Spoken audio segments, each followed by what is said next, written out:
Assalamualaikum warahmatullahi wabarakatuh. Perkenalkan, nama saya Reza Angga Pratama sebagai tutor online mata kuliah analisis kasus bisnis.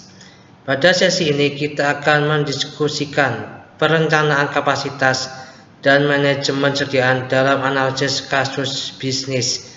Yang pertama, perencanaan kapasitas. Perencanaan kapasitas adalah output maksimal yang dapat diproduksi oleh perusahaan. Perencanaan kapasitas juga bisa diartikan proses menentukan jumlah dan jenis sumber daya yang dibutuhkan untuk memenuhi permintaan produk atau jasa perusahaan.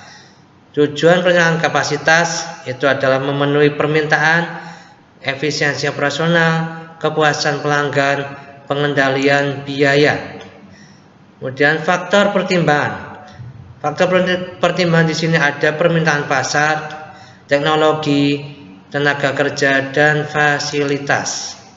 Pertimbangan perencanaan kapasitas di sini ada yang pertama, volume produksi, yang kedua, tujuan strategik terkait pertumbuhan perusahaan, layanan konsumen, dan kondisi persaingan di antara kompetitor, yang ketiga, biaya. Menghitung kapasitas desain itu perhitungannya seperti yang ada di dalam materi. Kemudian kapasitas desain dan kapasitas efektif. Kapasitas desain adalah jumlah maksimum output yang diproduksi berdasarkan spesifikasi teknis. Sementara itu kapasitas efektif adalah jumlah output yang sebenarnya dapat diproduksi oleh perusahaan dengan mempertimbangkan faktor-faktor nyata yang mempengaruhi produksi seperti downtime, perawatan, dan efisiensi operasional. Kapasitas desain dan kapasitas efektif, di situ ada penghitungannya, silakan saudara bisa pelajari. Kemudian analisis titik impas. Nah, setelah itu materi selanjutnya adalah manajemen sediaan. Jenis sediaan ini, suatu perusahaan dapat memiliki 4 jenis sediaan. Yang pertama, sediaan bahan mentah, sediaan barang setengah jadi, sediaan MRO atau maintenance, repair, and operating material. Yang keempat, sediaan barang jadi. Biaya dalam manajemen sediaan itu ada 3. Yang pertama, biaya penyimpanan, biaya pemesanan, biaya pemasangan. Model sediaan untuk mengolah sediaan di situ ada 3, economic order quantity, yang kedua economic production quantity, yang ketiga model quantity discount.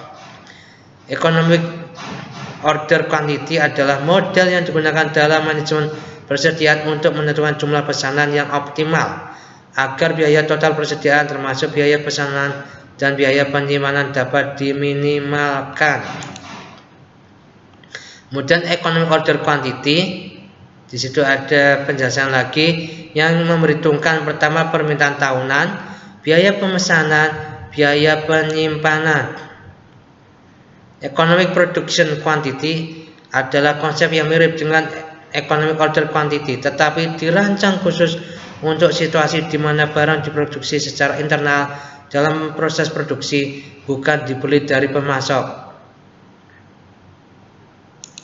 Kemudian economic production quantity itu memperhitungkan variabel yang pertama permintaan tahunan, biaya produksi per unit, biaya pemesanan, yang keempat biaya penyimpanan, yang kelima tingkat produksi.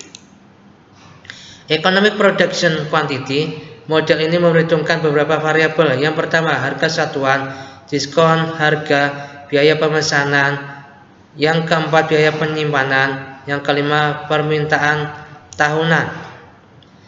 Mahasiswa diharapkan mampu menjelaskan yang pertama, mampu menganalisis penentuan tingkat kapasitas dan jumlah sediaan yang meminimalkan biaya sediaan. Yang kedua, mampu menganalisis tingkat output aktual.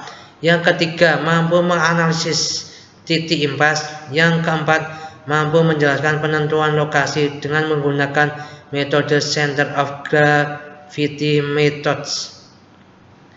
Sebagai bahan referensi, silakan saudara membaca modul dan referensi terkait dari sumber lain yang dianggap kredibel. Dalam berdiskusi, mahasiswa diharapkan berbahasa santun, memegang teguh dan norma berpikir kritis, konstruktif, dan bersikap akademis. Selamat belajar bersama. Salam. Demikian yang dapat saya sampaikan. Bila taufiq wal hidayah. Wassalamualaikum warahmatullahi wabarakatuh.